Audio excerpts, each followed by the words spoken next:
সেই মুকুল রায় যিনি দুদিন দিল্লি চলে গেছেন, কিন্তু দুদিনে বিজেপির শীর্ষ নেতৃত্বের সঙ্গে তিনি দাবি করছেন ফোনে কথা হয়েছে কিন্তু মুখোমুখি দেখা হয়নি।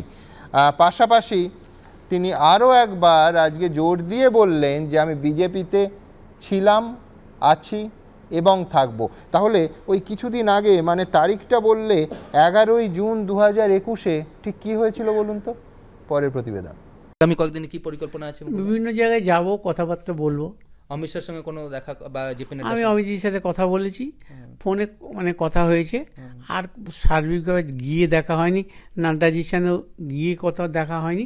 কিন্তু আমি মনে করি এদের হাতেই ভারতবর্ষের সার্বিকভাবে ভারতীয় জনতা পার্টি নিশ্চিত সুরক্ষিত। কার কার সঙ্গে দেখা করবেন এমনি একটা কিছু চিন্তা? যার সাথে দেখা পাবো তার যে যায় আছে আমি বলবো পশ্চিমবাংলা থেকে সিপিএমকে হাঁটাও। আচমকা রহস্যজনকভাবে দিল্লি যাত্রা, বিমানবন্দরে একবার দেখা দিয়ে দিনভর উধাও, রাতে এবিপি আনন্দকে একের পর এক এক্সক্লুসিভ সাক্ষাৎকার।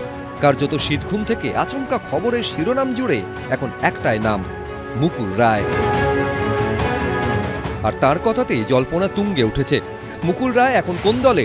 মুকুল রায় কি ফের দল বদল করতে চলেছেন? তার বিজেপিতে যোগদান কি সময়ের অপেক্ষা? কিন্তু তিনি কাদের বিরুদ্ধে লড়তে চান? কালকে কারোর সঙ্গে দেখা করবেন আপনি? দেখা কি কখন হবে বলা যায় না। আমি তো চেষ্টা করব নরেন্দ্র মোদীজির সাথে দেখা হলে, প্রধানমন্ত্রীর সাথে এত দূর কাছাকাছি এসেছি, দেখা করতে পারলে তো খুবই ভালো হয়। কৈলাসজি এবং অমিত শাহজির সঙ্গে কথা হলো, কি বললেন, কি কথা হলো? ঠিক আছে, কৈলাসজিকেও আমি আমার করলাম, আমার তরফের আন্তরিক শুভেচ্ছা জানালাম এবং সবাইকে বললাম আসুন সবাই মিলে করলে আরও ভালো নিশ্চয় করবে বিজেপি। কিন্তু দিল্লিতে ঘাঁটি গেড়ে মুকুল রায় এই দাবি করলেও বুধবার দিনভর কোনো বিজেপি নেতার সময় পাননি মুকুল রায়। সারাদিন তিনি দিল্লির হোটেলেই ছিলেন, কেউ তার সঙ্গে দেখাও করতে আসেনি। মঙ্গলবার রাতে বিজেপির হয়ে ময়দানে নামার কথা অবধি শোনা গেছিল মুকুল রায়ের মুখে, যদিও তার প্রতিপক্ষকে তা নিয়ে ধোঁয়াশা তৈরি হয় মুকুলের কথাতেই। আপনি একটা বিজেপির বিধায়ক, এখন এরকম একটা জল্পনা চলছে মুকুল দা কি আপনি বিজেপিতে যোগ দিয়ে, এই প্রশ্ন উঠছিল কেন? আমি তো নিশ্চয়ই এখন যে অবস্থা তাতে আমাকে ঠিক করতে হবে কত তাড়াতাড়ি আমাকে বিজেপি যদি কাজ দেয় আমি কাজ নিয়ে পূর্ণভাবে কাজ করব। আপনি বলছেন কি বিজেপি পুরো দমে এখন করবেন, সক্রিয় ছিলেন? 100 বার করব। মাঝখানে আমি শারীরিক অসুস্থতার জন্য বসেছিলাম, এখন আবার ঠিক করেছি আমি সুস্থ হয়েছি পুরোপুরি। আমি এখন পরিপূর্ণভাবে দল করার মানসিকতা রেখেই বিজেপির কাছে আবেদন করব। কি টার্গেট থাকবে বিজেপিতে এখন সক্রিয় হওয়ার পর? বিজেপির টার্গেট থাকবে একমাত্র সিপিএমকে পশ্চিমবাংলা থেকে হাঁটাবার।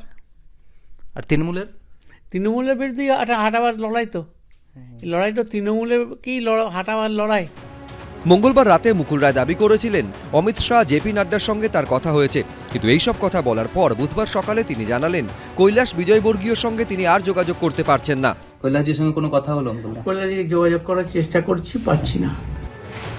এর মধ্যে মঙ্গলবার রাতে এ রাজ্যের পুলিশ দিল্লিতে পৌঁছে মুকুল রায়ের বয়ান নেয়। না, কোনো কারণ নেই ভাই, আমরা সুস্থভাবে এসেছি, সবলভাবে এসেছি, কোনো কারণ নেই। আমি ভাই সবসময় প্রেস ফ্রেন্ডলি, আর তাছাড়া আমি সুস্থ আছি, মিথ্যে কথা বলবো কেন? আমার তো মজা লাগছে বেশ দেখে যে একটা এত বড় সিনিয়র পলিটিশিয়ান যিনি বাংলার চাণক্য, তাকে খুঁজে পাওয়া যাচ্ছে না। তাকে চেয়ারম্যান করা হলো কমিটি, তারপর উনি কোথায় গেলেন? ছুঁড়ে ফেলে দেওয়া হলো। আর এখন বিজেপির ঘাড়ে এইসব আবর্জনা আমরা চাই না। শেষমেশ মুকুল রায়ের রাজনৈতিক ভবিষ্যৎ কি হবে, মুকুল মিস্ত্রির কিনারা না হওয়া অবধি সেটা কেউই বুঝে উঠতে পারছেন না। বিজেন্দ্র সিংহ, কৃষ্ণেন্দু অধিকারী, এবিপি আনন্দ। দেখুন, স্বাভাবিকভাবে কি ভাবছেন যে হয় এই প্রতিবেদনটা দেখিয়ে আমি বিজেপির প্রতিনিধির কাছে যাব, নয়তো তৃণমূলের প্রতিনিধির কাছে যাব, কিন্তু না, আমি সিপিএমের প্রতিনিধির কাছে যাব। তার কারণ মুকুল রায় মনে করছেন, একাধিকবার বলছেন যে এই রাজ্য থেকে সিপিএমকে হটানোটা খুব গুরুত্বপূর্ণ। তিনি বলছেন আমি বলবো পশ্চিমবাংলা থেকে সিপিএমকে হটাও। আমি দ্রুত একবার সিপিএম নিয়ে মুকুল রায় কি ভাবছেন একবার দেখাবো, তারপর কলতানের কাছে আসবো। কার কার সঙ্গে দেখা করবেন এমনি একটা কিছু চিন্তা? যার সাথে দেখা পাবো তার যে যায় আছে আমি বলবো পশ্চিমবাংলা থেকে সিপিএমকে হাঁটাও। কি টার্গেট থাকবে বিজেপিতে এখন সক্রিয় হওয়ার পর? বিজেপির টার্গেট থাকবে একমাত্র সিপিএমকে পশ্চিমবাংলা থেকে হাঁটাবার। আর তৃণমূলের বিরুদ্ধে হাঁটাবার লড়াই, তো লড়াই তো তৃণমূলেরকেই হাঁটাবার লড়াই। This is the high time যে এইবার সিপিএমের বিরুদ্ধে বলার মতন সুস্থ সবল পরিপূর্ণভাবে একটা লোক দরকার। কলতান, বিশ্বাস করো কাল সন্ধ্যে থেকে মনে হচ্ছে যে হয় এই রাজ্যের শাসন ক্ষমতায় এখনও সিপিএম নেতৃত্ব দিচ্ছে, নয়তো প্রধান বিরোধী দল সিপিএম। মুকুল রায় বলছেন আগে সিপিএমকে সরাতে হবে।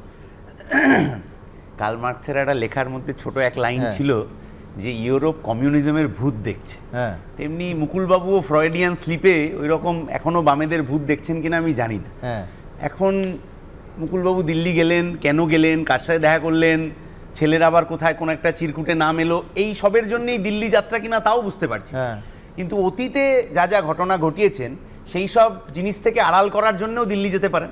আমার প্রশ্নটা অন্য জায়গায়। মুকুলবাবু দিল্লি গেছেন, আবার চর্চায় এসছেন, খুব ভালো। প্রায় 2 বছর বিশ্বনাথবাবু বলছিলেন এই 5ই মে 2 বছর হবে। এই গত 2 বছরে কৃষ্ণনগর উত্তরের সাধারণ মানুষ বিধায়কের থেকে কি সুবিধা পেলেন, তার এমএলএর যে ফান্ড সেটা কত খরচা হলো, কি হলো, সেটা নিয়ে কোনো চর্চা নেই কোথাও। কিন্তু কোথায় জয়েন করবেন, কোথায় না যাবেন, গেলে কজনকে নিয়ে যাবেন, ফিরলে কজনকে নিয়ে ফিরবেন, এই চর্চাই হচ্ছে। এই চর্চা অপ্রয়োজনীয়, বরং ওই চর্চাটা কলতানের সঙ্গে 100% সহমত। আমি বিস্তারিত রিপোর্ট দেখাবো, যে কালকেও এই প্রশ্ন তুলেছিলাম যে 2.5 লক্ষের মতো ভোটার এই কৃষ্ণনগর উত্তরে, সেখানে বিজেপির হয়ে ভোটে জিতলেন মুকুল রায়, সার্টিফিকেট নিতে এসেছিলেন। তারপর মুকুল রায়কে আর কৃষ্ণনগরে দেখা যায়নি। তৃণমূলের কর্মসূচিতে যোগ দিতে আমরা একেবারে গুনেছি যে 3 বার কৃষ্ণনগরে আসেন, তার শেষবার মাত্র 15 মিনিটের জন্য। আমার বক্তব্য যে একজন নির্বাচিত বিধায়ক এই বিতর্ক থেকে তার যারা তাকে নির্বাচন করেছেন ভোট দিয়ে, তারা কি পাচ্ছেন। আমি দ্রুত একবার প্রতিবেদনটা দেখাবো, কিন্তু তার আগে আমি একবার দেবনারায়ণ সরকারের কাছে যাব। দেবনারায়ণ দা, এই এতক্ষণ যে হাসির একটা রোল উঠছিল যে সিপিএমকে প্রধান শক্তি ভাবছেন মুকুল রায়, কিন্তু জানেন তো রাজনীতিতে সব মুদ্রার উল্টো পিঠ থাকে। আমি যদি উল্টো একটা ব্যাখ্যা দিই যে সিপিএমকে সরালে বিরোধী ভোটটা বিজেপিতে যাবে, মুকুল রায় ভেবেচিন্তে ঠিক কথাই বলেছেন, মানবেন? অন্তরে যার মজুদ আছে ভাবের খোরাকি, ভাবের নাচন মরণ বাচন বুঝবি তোরা কি, এটা সুকুমার রায়ের ভাবুক সভা নাটকের একটা বক্তব্য। আপনি জানেন রবীন্দ্রনাথের খাতা একটা বিখ্যাত ছোট গল্পে, তাতে উমার একটা উক্তি আছে, মানে গোপাল বড় ভালো ছেলে, তাহাকে যাহা দেওয়া যায় তাই খায়। গোপাল বড় ভালো ছেলে, তাহাকে যাহা দেওয়া যায় তাহাই খায়। তুমি কখন কি খাচ্ছে না, কিন্তু আমি বলছি ওনাকে, অথবা উনি যে বড় নেতা, এই ভাবনাটা তৃণমূলকে কে খাওয়ালো? না, না, দাদা, নয়তো তো ওই 11ই জুনের ছবিটা আপনি বলুন, আর একবার বলুন যে 11ই জুন 2021 সাল অভিষেক বন্দ্যোপাধ্যায় নিজে উত্তরীয় পরিয়ে বরণ করে নিচ্ছেন মমতা বন্দ্যোপাধ্যায় মঞ্চের ওপর, আর কারুর দল বদলের সময় এই ছবি দেখতে পেয়েছেন? আপনি একটা নাম বলুন। না না, আমার প্রশ্ন তা না, এই ভদ্রলোক আমার আগে প্রশ্ন তো না এইটা। না, আমার তৃণমূল কখনো কিন্তু বলেনি এই লোকটা আমার পার্টিতে। না না, বলছে না তো। আজকে শুনুন কেলেঙ্কারি। না না, কি করে হচ্ছে আমি অফিশিয়ালি বলছি। আমিও অফিশিয়ালি বলছি। আমি বলছি জানেন, যিনি আমাদের বিধানসভার স্পিকার, তিনি তো পরিষ্কারই বলছে।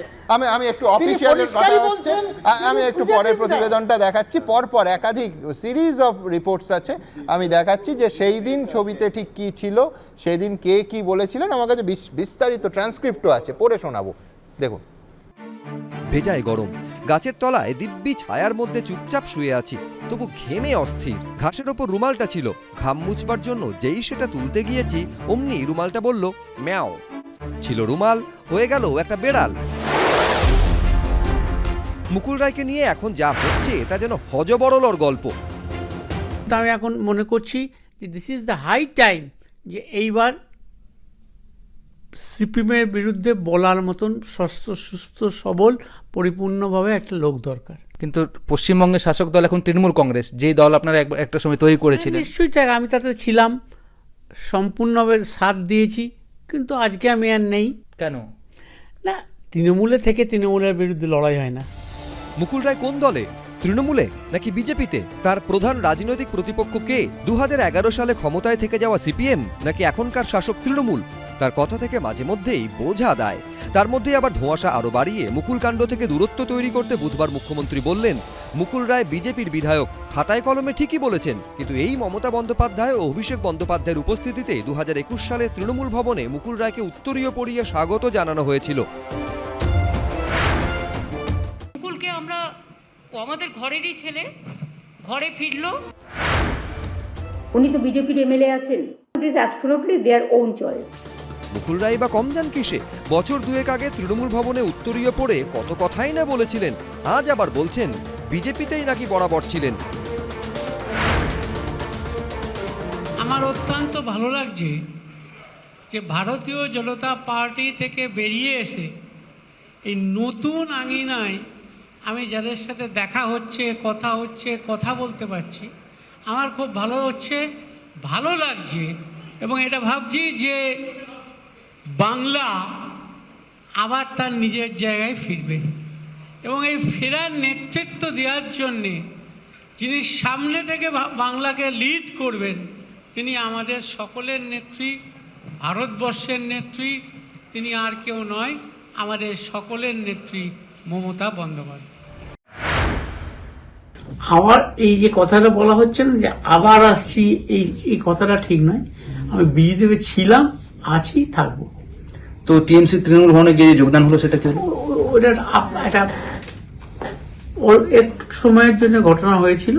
আমি সেই সময় কয়েক ঘন্টার জন্যে, যাই হোক, দেখো স্ত্রী, তারপর নিকট আত্মীয় বিয়োগ হলে যেমন একটা মানসিক স্থৈর্য হারিয়ে ফেলি, সেই সময়ের জন্য যা হয়েছিল, সব সময় এখন আর সেই জায়গা নেই। আমি বিজেপিতে ছিলাম, আছি, থাকবো। মুকুল বলেছে যে, আমি শুনেছি যে ওর প্রিয়জন বিয়োগ হয়েছিল বলে মাথা ঠিক ছিল না, তাই জন্য তৃণমূলে চলে এসেছিল।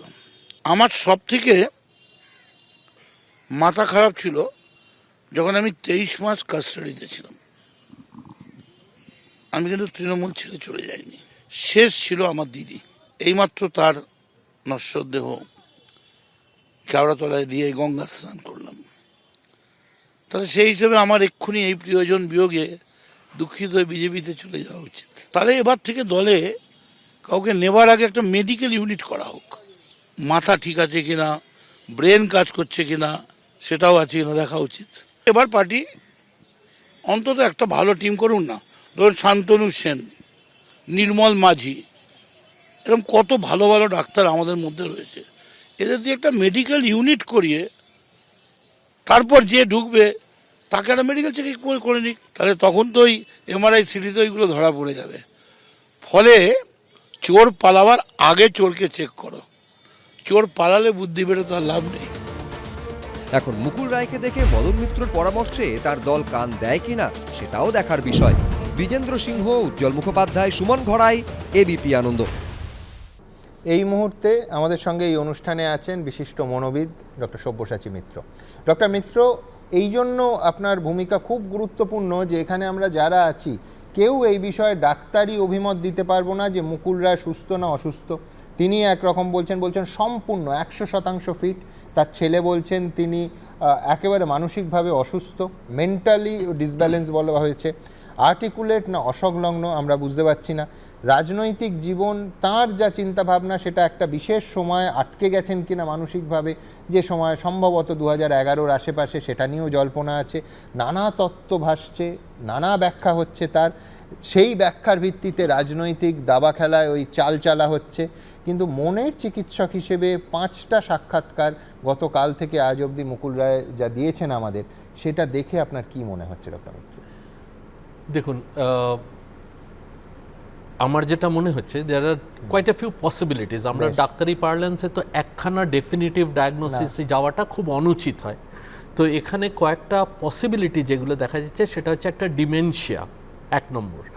2 নম্বর যেটা ভেরি ইন্টারেস্টিং পসিবিলিটি সেটা হচ্ছে সিউডো ডিমেনশিয়া, অর্থাৎ সিউডোর মানে হচ্ছে মিথ্যে ডিমেনশিয়া। এবং 3 নম্বর যেটা ইনক্লুড না করলে আমি হয়তো হোলিস্টিক ব্যাপারটা হবে না, সেটা হচ্ছে ওয়েদার ইট ইজ ম্যালিঞ্জারিং, মানে ইচ্ছাকৃতভাবে হচ্ছে কিনা। আমার কিন্তু 3 নম্বরটা, আমার এটা পার্সোনাল ওপিনিয়ন বলবো, আমার 3 নম্বরটা কিন্তু এখানে মনে হচ্ছে না। আমার মনে হচ্ছে এটা ডিমেনশিয়া কিংবা সিউডো ডিমেনশিয়া। এখন আমাদের জানতে হবে ডিমেনশিয়া মানেটা কি। আমাদের ব্রেন একটা সার্টেন ভলিউমে থাকে, সেটা কিন্তু বয়সের সঙ্গে সঙ্গে এবং অ্যাসোসিয়েটেড যদি কারো ডায়াবেটিস অ্যান্ড ব্লাড প্রেশারের অসুখ থাকে, ব্রেনটা কিন্তু শুকোতে থাকে। এবং ব্রেনটা শুকিয়ে যাওয়া মানে হচ্ছে তার কার্যক্ষমতাটাও কমে যাওয়া। বিভিন্ন পার্ট অফ দি ব্রেনের কার্যক্ষমতাটা কমে গেলে সেটাকে ডিমেনশিয়া সিনড্রোম বলে সাধারণ মানুষ, যেটাকে অ্যালজাইমার্স হিসেবে বহু প্রচলিতভাবে সাধারণ লোকেরা জেনে থাকে। কয়েকটা জিনিস আপনারা লক্ষ্য করবেন এখানে মুকুলবাবুরা, আমি যেটা নোটিস করেছি সেটাকে বলা হয় কনফ্যাবুলেশন, অর্থাৎ দুটো সেন্টেন্স উনি ঠিক বলছেন, মধ্যেখানেরটা যেন ভুল একটা জায়গায় এসে যাচ্ছে। এটাকে বলে কনফ্যাবুলেশন। এটা একটা হলমার্ক, অর্থাৎ গোল্ড স্ট্যান্ডার্ড ডিমেনশিয়া, এটা একটা হলমার্ক। 2 নম্বর, এই প্রবলেমগুলো ইউজুয়ালি সন্ধেবেলায় বেশি হয় এবং সেটাকে বলে সানডাউন সিনড্রোম। লং টার্ম মেমোরিটা প্রিজার্ভড থাকে, কারণটা হচ্ছে ডিমেনশিয়া অসুখটা ব্রেনটা যদি বলের মতো হয় বাইরে থেকে ঢোকে ভেতর পর্যন্ত, আমাদের লং টার্ম মেমোরি একদম ব্রেনের মধ্যেখানটায় যদি ধরেন আছে, বাইরে থাকে আমাদের শর্ট টার্ম মেমোরি, অর্থাৎ আজ দুপুরে আমি কী খেলাম সেটা ভুলে যাচ্ছি, কিন্তু আমি ছোটোবেলায় কোথায় খেলেছিলাম সেই মাঠটা আমার এক্স্যাক্টলি মনে আছে। সুতরাং ওই যে 2011 সালের কথাটা যেটা বলছেন, that fits into this issue. আর একটা জিনিস আপনারা লক্ষ্য করবেন, which is very neurologically sensitive issue, সেটা হচ্ছে ওয়ার্ড ফাইন্ডিং এরার্স। অর্থাৎ আমি যে এই কথাগুলো এখন বলছি আপনার সামনে, আমি কিন্তু প্রকৃত শব্দ চয়নে আটকে যাচ্ছি না। অর্থাৎ এই শব্দগুলো আমি জানি, কিন্তু এই শব্দগুলো এখনই আমার মনে ডিউরিং দ্য কনভারসেশন আসতে কিন্তু আটকে যাচ্ছে না। আমি চিন্তা করেই বলছি, কিন্তু আপনি যদি খুব ইন্টারেস্টিংলি লক্ষ্য করেন ওনার ইন্টারভিউগুলো, অনেক সময় কিন্তু শব্দ চয়নে উনি একটু ডিলেড হচ্ছেন, which is called word finding difficulty, এবং পরবর্তীকালে একটা শব্দের জায়গায় অন্য শব্দ দিয়ে রিপ্লেস করতে শুরু করবেন, সেটাকে বলা হয় ওয়ার্ড ফাইন্ডিং এরার। সুতরাং এই কতগুলো ব্যাপার, একটা বাংলা শব্দ উনি প্রায় 10-12-এরও বেশি ব্যবহার করছেন সার্বিকভাবে। এটারও কোনো ভেরি গুড রিপিটেবিলিটি। আপনাকে যেরকম বললাম কনফ্যাবুলেশন, সানডাউন সিনড্রোম, তেমনি রিপিটেবিলিটি ইজ অ্যানাদার হলমার্ক। এই তিনটাই হচ্ছে হলমার্ক অফ ডিমেনশিয়া সিনড্রোম। অর্থাৎ একই কথা উনি বারবার বলে যাবেন, কারণ ওই কথাটা যে উনি বলেছেন ওটা কিন্তু ভুলে গেছেন। আচ্ছা, বেশ, এখানে আমার একটা অবশ্যই রিজয়েন্ডার দেবো, সেটা হচ্ছে ডক্টর মিত্র অত্যন্ত বিশিষ্ট চিকিৎসক, কিন্তু উনি সামনে থেকে পরীক্ষা করে মুকুল রায়কে দেখেননি, সাক্ষাৎকারের ভিত্তিতে বলছেন, যার ফলে আমাদের উদ্দেশ্য কখনোই এটা নয় যে এইটা প্রমাণিত করা যে মুকুল রায় সুস্থ নন। হতেই পারে মুকুল রায় যেটা দাবি করছেন তিনি 100% ফিট, সুস্থ হতেই পারেন, মানসিকভাবে শারীরিকভাবে সুস্থ হতেই পারেন, কোনো অসুবিধা নেই। কিন্তু আমাদের প্রশ্নটা অন্য জায়গায়, সেটা হচ্ছে এই গোটা বিতর্কটা গত 48 ঘন্টা ধরে যেটা চলছে, তা থেকে সাধারণ মানুষ কি পাচ্ছেন। আমি আসবো তার কারণ এই অংশটা একাধিক স্তরে আমরা আলোচনা করব। এর ভেতরে রাজনীতি আছে, এর ভেতরে দলবদল আছে, এর ভেতরে নানা জাতীয় এবং রাজ্যের অঙ্ক আছে। কিন্তু তার আগে আপনারা কি বলছেন? আপনারা জানেন আমাদের ভেরিফাইড টুইটার এবং কু অ্যাকাউন্ট, সঙ্গে সুমন @IAM সুমন দে। প্রচুর মন্তব্য, আমি দ্রুত কয়েকটা মন্তব্য নেব। অতীশ চন্দ্র ভাওয়াল লিখছেন, মুকুলকে বিজেপি ফিরিয়ে নিলে দলের ভাবমূর্তি উজ্জ্বল হবে না, লাভবানও হবে না। পীযূষ কান্তি পাল লিখছেন, মুকুল বিধায়ক না সাংসদ তা নিজেই জানেন না, তাই তার কথার কি গুরুত্ব আছে। গৌতম রায় লিখছেন, ঘটা করে উত্তরীয় পড়ে মুকুল এখন তৃণমূলের পরিবর্তন চাইছেন, রাজনীতিতে সবই হয়। বিদ্যুৎ নায়ক লিখছেন, মুকুল রায় ধর্মেও আছেন, জিরাফেও আছেন। সৌরভ দাস লিখছেন, মুকুল রায়কে নিয়ে তৃণমূলের পরিস্থিতি যথেষ্ট অস্বস্তিকর। আমি ঠিক এখান থেকে আমার পরের প্রতিবেদনে যাব, যেটা আবার বলছি ওই 2.5 লক্ষ ভোটারের জন্য। তার কারণ কৃষ্ণনগর উত্তর থেকে ভোটে জিতলেন মুকুল রায়, তারপর সার্টিফিকেট নিতে গেলেন, তারপর তাকে কৃষ্ণনগর উত্তরে খুব একটা দেখা গেল না। অবশ্য কেউ বলতেই পারেন তিনি অসুস্থ ছিলেন। তৃণমূলের কর্মসূচিতে যোগদান করার জন্য 3 বার কৃষ্ণনগর আসেন, তার মধ্যে একবার মাত্র 15 মিনিটের জন্য। দেখুন, আমার এই যে কথাটা বলা হচ্ছে না যে আবার আসছি, এই কথাটা ঠিক নয়। আমি বিজেপিতে ছিলাম, আছি, থাকবো।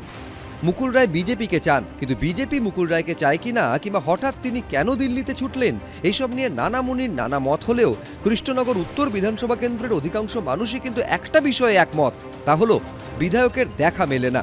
অর্থাৎ তাদের চোখে মুকুল রায় সত্যিই দীর্ঘদিন গায়েব।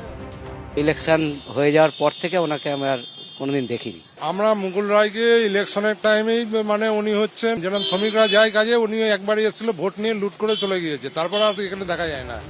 2021-এর বিধানসভা ভোটে বিজেপি প্রার্থী হিসেবে কৃষ্ণনগর উত্তর কেন্দ্রে 35,089 ভোটে তৃণমূল প্রার্থী অভিনেত্রী কৌশানী মুখোপাধ্যায়কে হারান মুকুল রায়।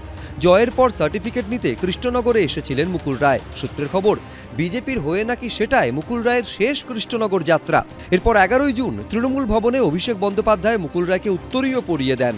পরবর্তীকালে দুবার তৃণমূলের যোগদান কর্মসূচিতে কৃষ্ণনগরের হাভেলি হোটেলে এসেছিলেন। আর 2022-এর জগদ্ধাত্রী পুজোয় 15 মিনিটের জন্য শেষবার কৃষ্ণনগরে আসেন মুকুল রায়।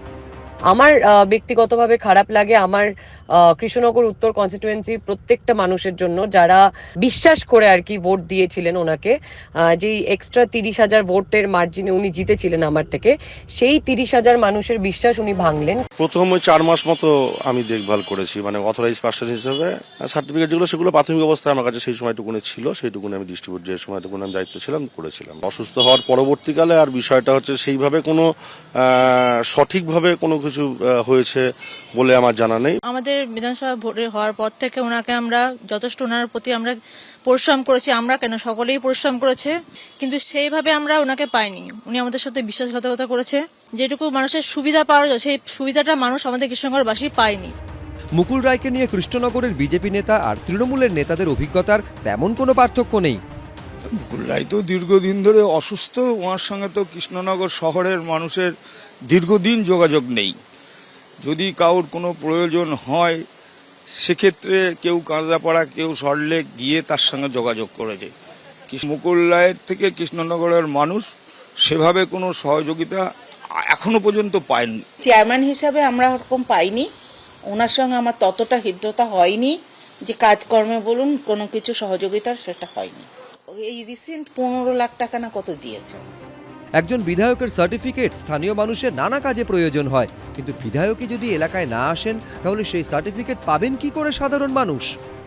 হোয়াটসঅ্যাপে পাঠিয়ে দিলে, নাম ঠিকানা পাঠিয়ে দিলে উনি সার্টিফিকেট করে কোন লোককে যেখানে পাঠিয়ে দিতেন, সেভাবে চলতো, এখানে আসতো না তো। মুকুল রায় সম্পর্কে সমস্ত রাজনৈতিক দলের নেতৃত্বের ব্যাখ্যা একটাই, ওনাকে পাওয়া যায় না। শুধু রাজনৈতিক দলের নেতারাই নয়, সাধারণ মানুষজনেরও মনে করছেন মুকুল রায়কে বিধায়ক করে বাস্তবিক অর্থেই তারা ভুল করে ফেলেছেন। ক্যামেরায় প্রীতম চক্রবর্তীর সঙ্গে উজ্জ্বল মুখোপাধ্যায়, এবিপি আনন্দ, কৃষ্ণনগর। আজকে দিল্লিতে বসে দফায় দফায় মুকুল রায় তীব্র সমালোচনা করেছেন তৃণমূলের, বলছেন তৃণমূল আর সেই জায়গায় নেই, তৃণমূল যে কাজকর্মগুলো করছে সেগুলো নিঃসন্দেহে বাংলার পক্ষে ভালো না, ইত্যাদি ইত্যাদি। তিনি বিজেপিতে ছিলেন, আছেন এবং থাকবেন। মদন মিত্র তিনি পাল্টা প্রতিক্রিয়া দিয়েছেন।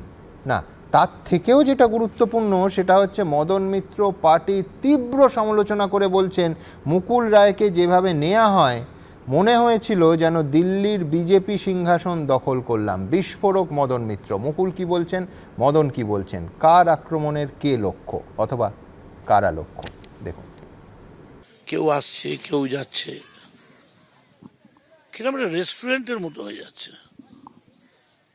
এটা আমার খারাপ লাগছে। মানে কেউ এলো, ঢুকলো, এই 4টে ফিশ চপ দাও, 2টো কবিরাজি খেলাম, পয়সা দিলাম বা না দিলাম, এই চল পাশের দোকানে চল। এটা তৃণমূল কংগ্রেস নয়। मेरे बारे में इतना मत सोचना, दिल में आता हूं, समझ में नहीं। কিক ছবির এই ডায়লগই যেন এখন বঙ্গবাসীর অঙ্গ হয়ে দাঁড়িয়েছে। কে কখন কার সঙ্গে কার আঁতাত, কে কখন কোন দলে, বুঝে ওঠা দায়। যে তৃণমূলে আপনি যোগ দিয়ে বলছেন কি তখন মানে অন্য একটা কারণে চলে গেছিলেন, এখন সেই তৃণমূলকে দেখে কেমন দেখছেন আপনি? তৃণমূল আর সেই জায়গায় নেই। তৃণমূল যে কাজকর্মগুলো করছে সেগুলো নিশ্চয়ই বাংলার পক্ষে ভালো নয়। কেষ্টমন্ডল জেলে আছেন, তিহার জেলে দিল্লিতে। তো দেখলাম, শুনলাম নাকি এ জেলে, ও জেলে, পার্থদা জেলে, পার্থ চ্যাটার্জি জেলে আছে, বিভিন্ন ভাবে আছে। এই লোক মোটেই ভালো জিনিস নয়। তো এটা দায়িত্ব কার, মানে রেসপন্সিবিলিটি কে নেবে? কি এত বড় দুর্নীতি হলো, দেখুন শিক্ষা ঘোটালা হয়ে গেছে, এত টাকার দুর্নীতি হয়েছে, রিক্রুটমেন্ট স্ক্যাম।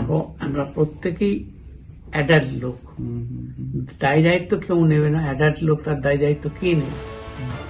আর মুকুল রায় যখন হঠাৎ দিল্লি পৌঁছে বঙ্গ রাজনীতিতে ঝড় তুলেছেন, তখন চাঁদি ফাটা গরমের মধ্যে দলের শীর্ষ নেতৃত্বকে একগুচ্ছ পরামর্শ, এমনকি কার্যত চ্যালেঞ্জও ছুড়ে দিলেন মদন মিত্র। মুকুলকে যেভাবে নেওয়া হয়েছিল তাতে মনে হয়েছিল আমরা বোধহয় দিল্লির বিজেপির সিংহাসন দখল করলাম। বিজেপি পার্টি আমায় সাসপেন্ড করে, শোকজ করে, আমি তার উত্তর দিতে প্রস্তুত।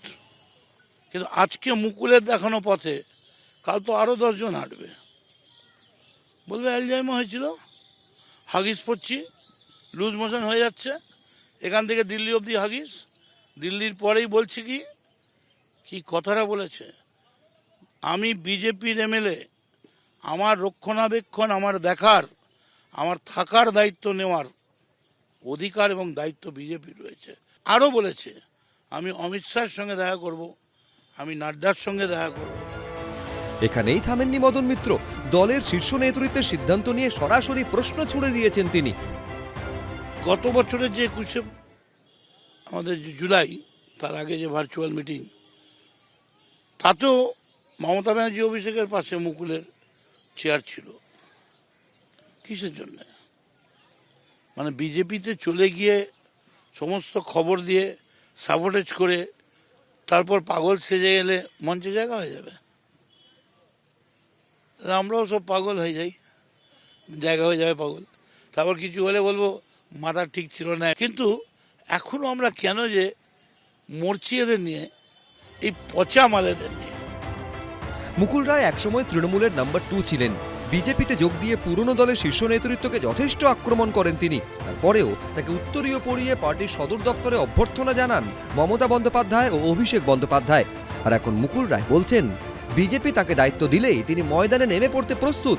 আর তা নিয়েও কার্যত দলীয় নেতৃত্বকে কটাক্ষ করেছেন মদন মিত্র। নিশ্চয়ই এখন যে অবস্থা, তাতে আমাকে ঠিক করতে হবে কত তাড়াতাড়ি আমাকে বিজেপি যদি কাজ দেয়, আমি কাজ নিয়ে পূর্ণভাবে কাজ করব। আজকে যদি তৃণমূলের মধ্যে এরকম পাগলের সংখ্যা বাড়ে, তাহলে এত রোদ্দুরে আমাদের মুখ আরও পুড়ে হয়ে যাবে, মুখ পোড়া হনুমান হয়ে যাব। যতদিন আছি আমরা তৃণমূলের পুরনো ভৃত্যই থাকতে চাই। আমি একটা কন্ট্রোল কমিশন বলেছিলাম, দেখো পার্টি আমায় মুখ খুলতে বারণ করেছে, আমি তাই কোনো মুখ খুলছি না। কারণ পার্টি আমায় সিদ্ধান্ত জানিয়ে দিয়েছে যে তুমি কোনো টিভি শোতে যাবে না, তুমি কোনো ইন্টারভিউ দেবে না, তুমি দলের মুখপত্র নয়। সেই জন্য আমি কোথাও কোনো মুখ খুলছি না। কিন্তু এটা তো মুখ খোলা নয়, এটা হচ্ছে হৃদয় খোলা, অন্তর খোলা, মন খোলা। মুকুল দিল্লিতে ধোঁয়াশা বাড়াচ্ছেন, মদন কলকাতায় কার্যত বোমা ফাটাচ্ছেন। রাজনীতিতে আর কি চমক অপেক্ষা করছে এখন সেটাই দেখার। কৃষ্ণেন্দু অধিকারী, বিজেন্দ্র সিংহ, ব্রতদেব ভট্টাচার্য, এবিপি আনন্দ। দেখুন, অরূপ চক্রবর্তীকে আমার প্রথম প্রশ্ন হওয়া উচিত যে মুখ খোলা আর হৃদয় খোলার মধ্যে তফাৎটা অরূপ বুঝেছে কিনা। কিন্তু with a very serious note, Madan Mitra যে প্রশ্নগুলো তুলেছেন দলের উদ্দেশ্যে অত্যন্ত সিগনিফিক্যান্ট এবং লক্ষ্য একেবারে শীর্ষ নেতৃত্ব। তিনি বলছেন যে মঞ্চের ওপরের জায়গা নিয়ে, মঞ্চের ওপরের জায়গা কে নির্ধারণ করেছে? দলীয় শীর্ষ নেতৃত্ব। অরূপ, যেদিনকে মুকুল রায়ের এই ঘটনা দেখানো হচ্ছে, সেদিনকে মুকুল রায়, আমি যতটুকু জানি, বিজেপির সর্বভারতীয় সহসভাপতির পদ অলঙ্কৃত করেছিলেন। তাই মুকুল রায় সেদিনকেও কোনো ছোট মাপের নেতা ছিলেন বলে অন্তত আমার জানা নেই। মদনদা জানতে পারেন, আমি সেটা বলতে পারবো না। আমি আপনাদের অনেকগুলো আঙ্গিক দেখলাম, আপনারা হজবরলোর ক্যাপশন দেখালেন, সালমান খানের সিনেমা দেখালেন, ডাক্তারবাবুর ভার্সনটা আমরা সবাই শুনলাম।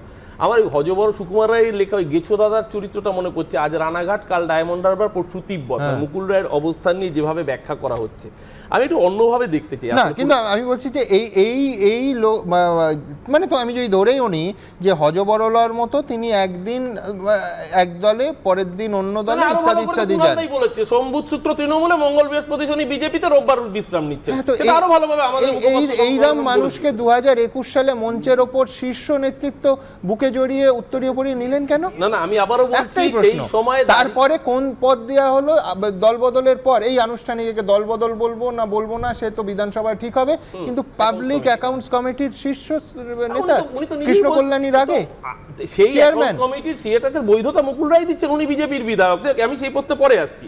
আমি প্রথমত আমি ডাক্তারবাবুর কথা শুনছিলাম, আমরা মানে ছাত্র হিসেবে আমি ডিমেনশিয়ার কথা বললেন, ডিমেনশিয়ার খুব কমন লক্ষণ, কিন্তু একটা নতুন টার্ম ডাক্তারবাবু যেটা বললেন কনফ্যাবুলেশন, এটার অর্থ হচ্ছে যে লং টার্ম মেমোরিটা ওনার মাথায় থেকে যায়, কিন্তু শর্ট টার্ম মেমোরিগুলো হারিয়ে যায়। শুনুন, এইটা নিয়ে না আমার মানে আজকে বাঙালি তো আত্মবিস্তৃত জাতি, এটা বাংলায় একটা বিখ্যাত নাটক হয়েছিল, আপনার মনে থাকবে নিশ্চয়ই, লং টার্ম মেমোরি ধরে রেখেছিলেন, উইঙ্কেল টুইঙ্কেল নাটক, সেই দেবশঙ্কর হালদারের অনবদ্য অভিনয়, পরিচালনা, অসাধারণ একদম সব্যসাচী সেনের ভূমিকায় যখন আসছেন, তিনি নকশাল আমলে গুলি খেয়ে তিনি দীর্ঘদিন অন্তর্ধানে ছিলেন, ফিরে এসেও তার মনে হচ্ছে যে রাজ্যের মুখ্যমন্ত্রী সিদ্ধার্থ শঙ্কর রায়, গোপাল দাস নাগ মন্ত্রী, মৃত্যুঞ্জয় বাবু মন্ত্রী, কিন্তু তিনি বাকি কথাগুলো মনে রাখতে পারছে না। আজকে মুকুল রায়কে বোধহয় আবার ওই বাঙালি বোধহয় আবার নতুন করে ধন্যবাদ জানাবে যে উইঙ্কেল টুইঙ্কেলের স্মৃতিটা আবার বাঙালির মননে ফিরিয়ে দেওয়ার জন্য। কিন্তু আমি বলছি প্রায় এই একই নাটক, আমি বলছি তুমি অত্যন্ত সুপ্রযুক্ত হতে পারে মদন মিত্রের ক্ষেত্রে, যে মদন মিত্রের লং টার্ম মেমোরিতে ধরা আছে যে এই মদন মিত্র এই বর্তমান বিধায়ক মমতা বন্দ্যোপাধ্যায়ের প্রথম দিনকার সঙ্গী। কোথাও মদন মিত্র এইটা বলতে চাইছেন যে পুরনো দিনের কর্মীরা আর জায়গা পাচ্ছেন না, ওনারও লং টার্ম মেমোরিতে ওই লড়াইয়ের স্মৃতিটা আছে, সিপিএম এর সঙ্গে লড়াই, পরে যারা এসছেন তাদের মানে দাপটে এরা কোণঠাসা নয় তো, না নয় তো। কোর কমিটির মিটিং এ বলার পর আজকে মদন মিত্র বলছেন আমি মুখ খুলবো, মুখের কথা নয় হৃদয়ের কথা বলছি। প্রথম কথা, সিপিএম এর বিরুদ্ধে লড়াই যদি মাথায় থাকতো, বাংলার বুকে সিপিএম এর হাতে অত্যাচারিত হয়ে দিনের পর দিন মার খেয়ে যে মহিলা আজকে মুখ্যমন্ত্রী হয়েছেন, তাহলে তাকে ছেড়ে মুকুল রায় সেদিনকে যেতেন না। না আমি মুকুল রায়ের কথাই বলছি, আমি তো মদন মিত্রের কথা বলছি। দাঁড়িয়ে বলছি, আসছি মদনদার কথা আমি আসছি। মদনদা প্রথম কথা, মদনদা নিজেই যেটা বলছেন, নিজেকে আজকে কন্ট্রাডিক্ট করলেন যে আমাকে মুখ খুলতে বারণ করেছেন, অথচ মদনদা নিজেই মুখ খুলে বল। মদনদার ব্যক্তিগত জায়গায় নিশ্চিতভাবে খারাপ লাগা থাকতে পারে, তার জেরে বলেছেন। ব্যক্তি মদনদা কি বলেছেন সেটা নিশ্চিতভাবে আমি এখানে বিবৃতি দেব না। সেটা রেস্তোরাঁর একটা উপমা দিয়েছেন, মারাত্মক উপমা মনে হয়েছে তিনি দিয়েছেন। আজ এই রেস্তোরাঁয়, কাল পাশের রেস্তোরাঁ। আমি আবারও বলছি, অন দ্য আদার হ্যান্ড দাঁড়িয়ে মুকুল রায় একজন দিনের শেষে একজন ইন্ডিভিজুয়াল, সে তার কোন দলে থাকবে, কি সিদ্ধান্ত নেবে সেটা একেবারে তার চয়েস, কিন্তু সেই চয়েসটা যেন ছেলের নাম লিডার অফ অপোজিশন হাওয়ায় ভাসিয়ে দিয়েছে, আবার সিবিআই ছেলেকে জেলে পুরবে, সেই ভয়ে যেন চয়েসটা বদলে না। মদন মিত্র রাজা তোর কাপড় কই, এই বিবেকের রোলটা কিন্তু উনি কনস্ট্যান্ট প্লে করছেন। মানে যারা তৃণমূলের মেইন স্ট্রিমের মধ্যে এই মুহূর্তে আছে, ক্ষমতার বৃত্তের মধ্যে আছে, তারা যে প্রশ্নটা তুলতে পারছে না, মদন মিত্র কিন্তু আদি তৃণমূলের একদম প্রথম দিনের সঙ্গী হিসাবে কিন্তু মমতা বন্দ্যোপাধ্যায়ের যে প্রশ্নগুলো তুলছেন সেগুলো প্রায় প্রত্যেকটাই নেতৃত্বকে চ্যালেঞ্জ করে। আদি বিজেপি তৈরি করেছেন আদবানিকে মঞ্চে বসতে দেন, যে কারণে তিনি প্রশ্ন তুলছেন যে কি কারণে মানে মুকুল রায়কে সেদিন নেওয়া হয়েছিল, কি মানে তার কোনো লজিক তিনি খুঁজে পান। তাহলে কি দিল্লিতে বিজেপি দখল করার জন্য, মানে আসলে বিজেপির এজেন্ট হিসেবে তাকে নেওয়া হয়েছিল এবং বিজেপি রাজনীতির মধ্যে ঢোকার জন্য। দ্বিতীয় যে প্রশ্নটা উনি তুলছেন যে মানে আজকের তৃণমূলের নেতা কারা, তাদেরকে তো চিনি না আমরা, তাদেরকে তো কোনোদিন দেখিনি। মানে শেষ পর্যন্ত আদি তৃণমূল এবং নব্য তৃণমূলের যে দ্বন্দ্ব, এবং সেখানে নব্য তৃণমূলীরা যে বিরাটভাবে অবস্থান করছেন, যেটা কুন্তল ঘোষের অ্যারেস্টের পরে উনি প্রশ্ন তুলেছিলেন, তার মানে শেষ পর্যন্ত আদি তৃণমূলদের জাতাকলের যে পুরনো তৃণমূলপন্থী যারা আছে, তৃণমূলের যারা জন্ম দিয়েছে, যারা বৃদ্ধি করিয়েছিল, মমতা বন্দ্যোপাধ্যায়ের সঙ্গী ছিলেন, তারা যে কোণঠাসা সেটা তার দুজন তৃণমূলের মধ্যে বিবাদ হলে আমি কোথায় যাবো? বার্ধক্যজনিত কারণে এলকে আদবানি টিকিট পান না, কিন্তু সিঙ্গুরে মাস্টারমশাই অন্য দল থেকে গিয়ে টিকিট পান। আজকে তাদের মুখ থেকে শুনতে হবে দলীয় সাংগঠনিক বিষয়। আচ্ছা একবার আমার শঙ্করের কাছে আসতেই হবে। শঙ্কর, আমি বলছেন যে পঞ্চায়েতের দায়িত্ব চাইছেন কি? মুকুল রায় বলছেন সক্রিয় রাজনীতিতে তিনি আবার ফিরতে চান, দায়িত্ব নিতে চান। আমি জানি না সক্রিয় রাজনীতি থেকে দূরত্ব যা তৈরি হয়েছে, তারপর মুকুল রায়কে নিলে বিজেপির কি লাভ হবে, কিন্তু উনি দায়িত্ব চাইছেন। সুমনদা, আমি ঠিক অরূপদার মতন ডক্টরবাবুর কথা শুনছিলাম এবং বিভিন্ন প্রতিক্রিয়া আমি দেখছিলাম।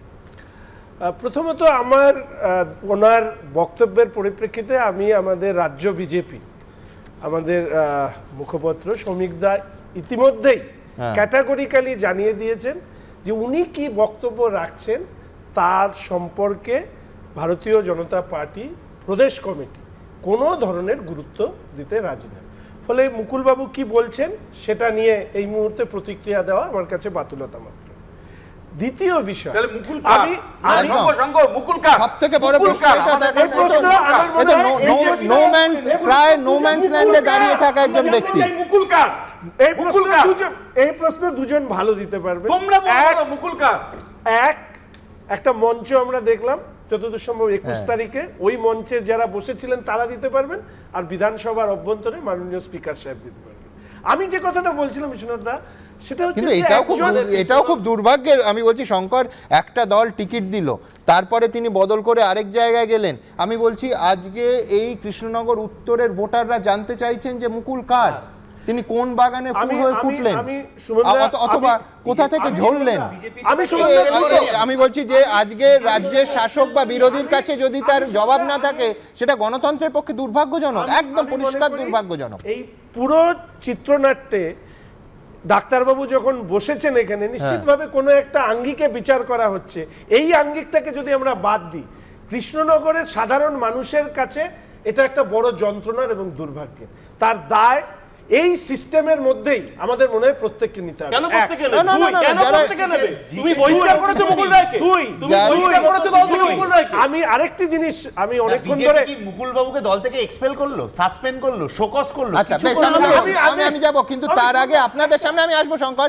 তার আগে দেখাবো যে বিকাশ রঞ্জন ভট্টাচার্য তিনি আরেকটা থিওরি সামনে এনেছেন। কি সেটা না দেখালে কিন্তু এই বহুস্তরীয় এবং সব দিক থেকে আলোচনা করার দাবি, সেটাকে ন্যায্যতা বা মান্যতা দেয়া যাবে না। দেখুন, মুকুল রায় নিঃসন্দেহে সেই বিরল রাজনৈতিক ব্যক্তিত্বের মধ্যে একজন, যিনি মমতা বন্দ্যোপাধ্যায়েরও কাছের লোক ছিলেন, আবার নরেন্দ্র মোদীরও ঘনিষ্ঠ ছিলেন, তৃণমূলের সর্বভারতীয় সাধারণ সম্পাদক ছিলেন, আবার বিজেপির সর্বভারতীয় সহ সভাপতিও। তৃণমূলে থাকাকালীন সিপিএমের বিরুদ্ধে পরিবর্তনের ডাক দিয়েছিলেন, তারপর বিজেপিতে গিয়ে তৃণমূলের সমালোচনা করেছিলেন, আবার 2021 সালে তৃণমূলের উত্তরীয় পরে পাবলিক অ্যাকাউন্টস কমিটির চেয়ারম্যান হয়েছিলেন। এখন সেই তিনিই আবার তৃণমূলের পরিবর্তন চাইছেন, তার সঙ্গে আরো পরিবর্তনের কথাও বলছেন। পরিবর্তন আরেকবার চেয়েছিলেন আপনি 2011 সালে, তখন পরিবর্তন হয়েছিল। আপনি আবার পরিবর্তন চাইছেন এই পরিবর্তনের? পরিবর্তন তো চাইছি। কেন? বলছি তো এখন বাংলার একটা অসহ অবস্থা রয়েছে, তারপরে নিজেও শারীরিকভাবে রোগা হয়ে গেছি, এখন আবার সামলে নিচ্ছি আস্তে আস্তে। আমি আজকে যেমন ফুল ফিট। শুভেন্দু অধিকারী মুকুল রায়ের ছেলের বিরুদ্ধে দুর্নীতির অভিযোগ করছেন, আর মুকুল রায় বলছেন তিনি বিজেপিতেই আছেন। আর এসবের মধ্যে সিপিএম বরাবরই দাবি করে তৃণমূল আর বিজেপির মধ্যে কোনো ফারাক নেই, সবটাই লোক দেখানো লড়াই। এখন মুকুল পর্বেও তারা সেই সেটিং এর গন্ধ পাচ্ছে। মুকুলকে মমতা পাঠিয়েছেন, ওসব নাটক, মাথা খারাপ, পেট খারাপ এসব বলে লাভ নেই। মমতা পাঠিয়েছে, এখন তিনি চেষ্টা করছেন নিজেকে এবং অভিষেককে বাঁচাবার জন্য। কারণ তদন্ত যে জায়গায় গেছে সেখান থেকে ওদের বাঁচার কোনো রাস্তা নেই, একমাত্র অমিত শাহ মোদির পায়ে ধরা ছাড়া। সেই জন্যই মুকুলকে এজেন্ট করে পাঠিয়েছে। উনি এই বিষয়টা আমার থেকে ভালো জানবেন। নোভোট টু বিজেপিতে একসঙ্গে গোপনের গল্প আছে তো। তৃণমূল অনেক করে উজ্জীবিত করবার চেষ্টা করছে, পার্টি অফিস খুলতে দিচ্ছে, মিছিল করার ব্যবস্থা করতে দিচ্ছে। আগে শহরের মধ্যে করতেন, এখন একটু গ্রামের মধ্যেও মিছিল টিছিল করছেন। না এইসব কোনো ব্যাপার নেই, আমি এই কারণে আসিনি। সেও কোনোদিনও এইসব সেট ফেট চায় না। যার বিরুদ্ধে অভিযোগ, জবাব তারই দেওয়ার কথা। সে কোয়াইট অ্যাডাল্ট ছেলে, দরকার হলে সে নিশ্চয়ই এর জবাব দেবে। মুকুলকে কেনই বা আনা হলো, আর কেনই বা এত মুকুল মুকুল হলো? আবার সেই মুকুল দুষ্টু লোকটা ভ্যানিস, সোনার কেল্লায় চলে গেল। আমি নিজে খুব কনফিউজড। সব মিলিয়ে কার সাথে কার সেটিং, সাধারণ মানুষই কনফিউজড। বিজেন্দ্র সিংহ, সমীরণ পাল ও রঞ্জিত সাউয়ের রিপোর্ট, এবিপি আনন্দ। দেখুন, বাঙালি কনস্পিরেসি থিওরি ভীষণ ভালোবাসে। তো দুটো কনস্পিরেসি থিওরি, এই চক্রান্তের গন্ধ দুটো থিওরিতে দেখা যাচ্ছে। একটা থিওরিতে বিকাশ রঞ্জন ভট্টাচার্য তাঁর দাবি যে মুকুল রায় গেছেন দিল্লিতে সেটিং করতে, আর দুই হচ্ছে যে খানিকক্ষণ আগেই কলতান যে কথাটা তুলছিল, কালকে পূর্ণাঙ্গ রিপোর্ট দেখিয়েছি, যে যারা বিশ্বাস করছেন যে শুভ্রাংশু বাবুর নাম এই বিরোধী দলনেতা শুভেন্দু অধিকারী যখন সামনে আনলেন, তারপরে মুকুল রায়ের দিল্লি যাওয়া, দুটোর মধ্যে কি কোনো সম্পর্ক আছে? জানি না, সময় হয়তো উত্তর দেবে। দেখি দেবনারায়ণদার কাছে কি। আমি বিকাশবাবুর কথাটা একটু উত্তর দিচ্ছি। আপনারা জানেন সুকান্ত ভট্টাচার্য যে মজুরদের ঝড়ে লিখেছিলেন, বংশগত সরীসৃপ ডাক্তাররা বের করুক, এই তো তাদের সুযোগ। মানুষ ভালো করে জানে অনেক মানুষের বিরুদ্ধে একজনকে লাগানোর সেই পুরনো কায়দা, অনেক মানুষ না, একজনের বিরুদ্ধে অনেককে লাগানোর সেই পুরনো কায়দা। আসলে একেবারে বিকাশবাবু তাই করছেন। মুখ্যমন্ত্রীর বিরুদ্ধে কি করে অন্যভাবে লাগানো যায় তার জন্য একটা চক্রান্তের কথা বললেন। এটা বিকাশবাবু সবসময় করেন। কেন? আজকে তো আপনি দাঁড়িয়েছিলেন ত্রিপুরায় 10,323 জনের জন্য, আপনি লড়েছিলেন। আজকে কেন কেন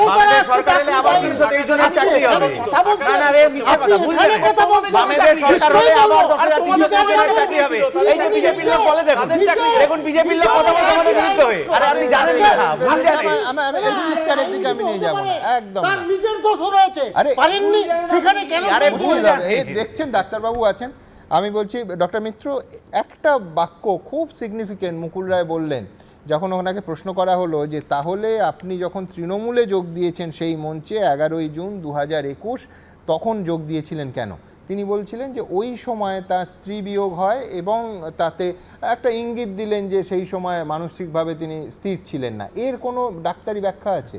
আমি একটা কথা প্রথমে বলে নিতে হবে যে ডাক্তারি পরিভাষায় কিন্তু আমাদের কনস্পিরেসি থিওরির উপরে কোনো চ্যাপ্টার নেই, সেটা বাদ দিয়ে আমি বলছি যে হ্যাঁ, আমি দেখবেন প্রথম সেন্টেন্সে বলেছিলাম এটা ডিমেনশিয়া হতে পারে, সিউডো ডিমেনশিয়া হতে পারে, ম্যালিঞ্জারিং হতে পারে। সিউডো ডিমেনশিয়া ব্যাপারটা কি? অর্থাৎ অনেকের ক্ষেত্রে দেখা যায় যে এই যে ডিপ্রেশন যেটা হয় সেইটার ফিচার্স নর্মাল থাকে, কি মন খারাপ থাকছে, কান্নাকাটি করছে, সুইসাইডাল থটস আসছে, খাচ্ছে না, দাচ্ছে না, চুপচাপ বসে থাকছে। আর একটা এটিপিক্যাল টাইপ অফ ডিপ্রেশন দেখতে পারি যেখানে ডিমেনশিয়ার যে ফিচার্সগুলো আমরা ডিসকাস করলাম কিছুক্ষণ আগে সেইটা দেখা যায়। অর্থাৎ সিউডো ডিমেনশিয়া, মিথ্যে ডিমেনশিয়া, এটা অ্যাকচুয়ালি ডিপ্রেশন থেকে হয়। এবং সবচেয়ে সুখবর সিউডো ডিমেনশিয়ার হচ্ছে যে ডিমেনশিয়ার যেরকম is a one way traffic এবং তার কোনো চিকিৎসা নেই, তাকে রোধ করার কোনো উপায় নেই, কিন্তু এই সিউডো ডিমেনশিয়া যেটা অর্থাৎ ডিপ্রেশন জনিত অ্যাপারেন্ট ডিমেনশিয়া, সেটা কিন্তু টোটালি ট্রিটেবল এবং এটা চিকিৎসা করলে কিন্তু পুরোপুরি আরোগ্য লাভ করা সম্ভব। আমি এই এক্স্যাক্টলি এই পয়েন্টে বলতে চাই আবার একবার সেই রিজয়েন্ডার, সেটা হচ্ছে মুকুল রায় কিন্তু দাবি করছেন হ্যাঁ আমি অসুস্থ হয়েছিলাম কিন্তু এখন আমি 100% ফিট, সম্পূর্ণ সুস্থ। আবার বলছি ডাক্তারবাবু মুকুল রায়ের সামনে থেকে চিকিৎসা করেননি, তাকে দেখেননি, সুতরাং আমরা সত্যিই জানি না মুকুল রায় সুস্থ না অসুস্থ। তাই নিয়ে রাজনীতির কারবারিরা তাদের যে ওই দাবা খেলার চালতে পারেন, কিন্তু ইস্যুটা হচ্ছে তিনি যদি সুস্থ থাকেন গুড এনাফ, তিনি যদি অসুস্থ হন আমরা প্রত্যেকে তার দ্রুত আরোগ্য কামনা করি। এইটা নিয়ে কোনো দ্বিমত, কোনো বিতর্ক থাকতে পারে না। এখান থেকে আমার পরের প্রতিবেদনে যাব যেটা ওই গ্রেফতার হওয়া অয়নশীলকে নিয়ে। দেখুন, যেটা নিয়ে বিতর্ক নেই সেটা হচ্ছে প্রথমে চাকরির টাকা অ্যাডভান্স, এজেন্সি বলছে অ্যাডভান্স নিয়ে যখন চাকরি হলো না, টাকা ফেরত চাইছে, সেই সময় শুরু হতো হুমকি। আমি এই প্রতিবেদনটা আপনাদের সামনে এই জন্য রাখছি যে আজকে তার ঘনিষ্ঠ আত্মীয় স্বজনদের গোটা দিন ধরে জিজ্ঞাসাবাদ করেছে ইডি। দেখুন, স্কুল ও পুরসভায় নিয়োগ দুর্নীতিতে একাই 200 কোটি টাকা তুলেছিলেন বহিষ্কৃত তৃণমূল নেতা শান্তনু বন্দ্যোপাধ্যায় ঘনিষ্ঠ প্রমোটার অয়নশীল। একথা আগেই দাবি করা হয়েছিল এনফোর্সমেন্ট ডিরেক্টরেট সূত্রে। কিন্তু এই বিপুল পরিমাণ টাকা কিসের টোপ দিয়ে তুলতেন অয়ন? বিকাশ ভবনের ভেতরেও কিভাবে বিছানো হয়েছিল নিয়োগ দুর্নীতির জাল? এই প্রশ্নগুলি উঠতেই এবিপি আনন্দে মুখ খুলতে শুরু করেছেন অয়নশীলের প্রতারণার শিকার বলে দাবি করা একাধিক ব্যক্তি। তাদের দাবি, প্রথমে চাকরি বিক্রির অ্যাডভান্স হিসেবে টাকা তোলা, তারপর সেই চাকরি প্রার্থীর ভুয়ো ইন্টারভিউ, শেষে চাকরি না পেয়ে টাকা ফেরত চাওয়ায় প্রার্থীদের হুমকি। এই ছিল অয়নশীলের নিয়োগ দুর্নীতির মোডাস অপারেন্ডি। আর সেই ফাঁদেই পা দিয়েছিলেন বলাগড়ের ইঞ্চুরা বাজারের বাসিন্দা বাসুদেব ঘোষ। তার দাবি, ছেলে ও মেয়ের প্রাথমিক স্কুলে শিক্ষকের চাকরির জন্য 10 লক্ষ টাকা দিয়েছিলেন অয়নশীলকে। অয়নশীলের ফ্ল্যাটে গেলাম চুচুড়া যোগুদাসপাড়ায়। অয়নশীলের হাতে গিয়ে 2 লক্ষ টাকা দিয়ে বলল অ্যাপয়েন্টমেন্ট লেটার আপনার বাড়িতে যাবে, তো তখন আপনি আমাকে 8 লক্ষ টাকা দিয়ে দেবেন। বেহালা থেকে এসেছিলেন সন্তু গাঙ্গুলি, তখন অয়নশীলের কাছ থেকে টাকা নিতে আসতেন। উনি বলতেন আমাদের ঘরে যেরকম আমি পার্থ চট্টোপাধ্যায়ের পিএ।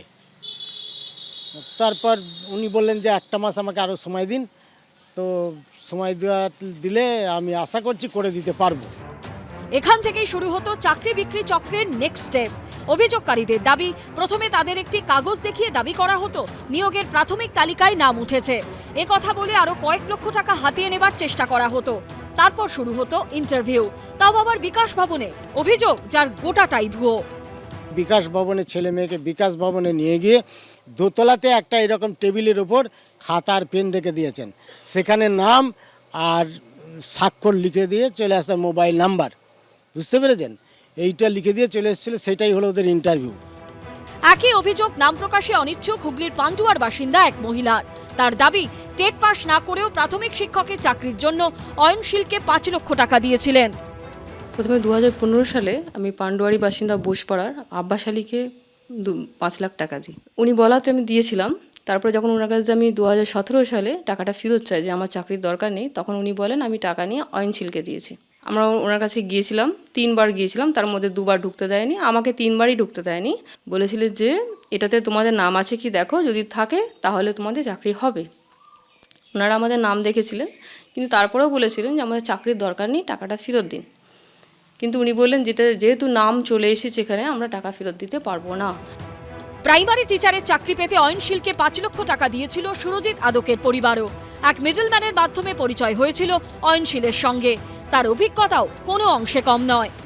বিষ্ণুপদ সিংহ রায় নামে এক ব্যক্তির দ্বারা পরিচিত হয়েছিল। উনি নিয়ে গেছিলেন আমার বাবাকে, তার কাছে 5 লক্ষ টাকা দিতে হবে, তাও দিয়েছিল। বিকাশ ভবনের 2nd ফ্লোরে টেবিলে একটা সাইডে একটা সিঁড়িতে উঠে এক সাইডে একটা টেবিল ছিল, সেখানে একটা খাতা ছিল, সেই নোটবুকে শুধু সই আর ফোন নাম্বার লিখে চলে এসেছিলাম। অয়নশীলের বিরুদ্ধে যখন একের পর এক বিস্ফোরক অভিযোগ সামনে আসছে, তখন বুধবার অয়নশীলের বাবা সদানন্দ শীল ও মা অমিতা শীলকে 4 ঘন্টা জিজ্ঞাসাবাদ করে ইডি। ঝিলম করঞ্জাই, হিন্দল দে ও সুকান্ত মুখোপাধ্যায়ের রিপোর্ট, এবিপি আনন্দ। হঠাৎ সেদিন সন্ধ্যাবেলা সড়ক কাঁপিয়ে গাড়ি দাঁড়ালো দক্ষিণে, শক্তি চট্টোপাধ্যায় লিখেছিলেন। তবে কিছুদিন আগে এই গাড়ি দাঁড়ানো মানে পার্কিংয়ের ফি নিয়ে তৃণমূলের মধ্যে বিস্তর জলঘোলা হলো। কলকাতা পুরসভার পার্কিং ফি বৃদ্ধির সিদ্ধান্তে প্রকাশ্যে সাংবাদিক বৈঠক করে মমতা বন্দ্যোপাধ্যায় এবং অভিষেক বন্দ্যোপাধ্যায়ের কড়া আপত্তির কথা জানান মুখপাত্র কুণাল ঘোষ। তারপরই তড়িঘড়ি সিদ্ধান্ত প্রত্যাহার করা হলেও মেয়র ববি হাকিমের সঙ্গে দলীয় নেতৃত্বের একাংশের দূরত্বের জল্পনা একেবারে তুঙ্গে ওঠে। দেখুন, কে কাকে রাখতে চান আর কে কাকে সরাতে চান, এসব জাহাজের গল্প আমরা জানি না। সামান্য আদার ব্যাপারই বলে আবার আমাদের কেস দেবেন না প্লিজ। দেখুন, কেস দেবেন না প্লিজ।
Yes.